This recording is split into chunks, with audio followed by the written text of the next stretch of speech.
What we're looking at here is InfoSWM version 13. In particular, we're going to look at the advanced graphics that we've recently added to InfoSWM version 13 and H2OMap SWM version 13 from Innovice InfoWater. To show you the wealth of data or visualizations that we have, we'll just go ahead and run the model first. It's a one-day model, runs in less than 1 second, has a lot of LID features and a lot of nice background information.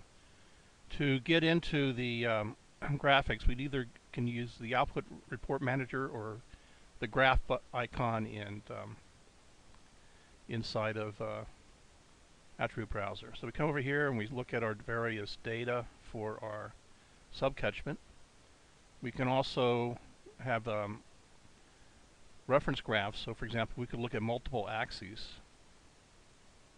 So say we wanted to look at 3 axes at one time. Now we have our 3 axes over here along with original runoff. We can click over here and now we change the axes. So it's a scalable feature. Come back here. We can also do multiple graph panels. And here's our multiple graph panels now. So now we have a nice graph of all the different features in that of the model. Let's reduce that a little bit. And once you reduce it, you can go over here to Properties. And you can change the color of the graph by going to the current curve. Or in a layer, you can make the layer a bar or area. And now we have a bar and a time series here. We can also come over here to reference graph, and also we can use calibration data, or if we have other scenario output, we can use a different scenario output.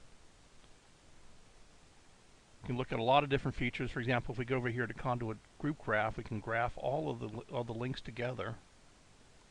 See all the flow together. We can change this to D over D. We can also do the same things. We can also go over here and go click on report, and now we have all the data for that graph as one report. You can also copy that and move it or save it to Excel. If we click any column, we can do a data histogram and see a histogram of the flow of the data for that and change the classes. So a lot of flexibility in the newer InfoSWM version 13 and H2OMap version 13 graphs. So that's enough for, or that's all for this particular video. We can move on to more advanced features for the graphs.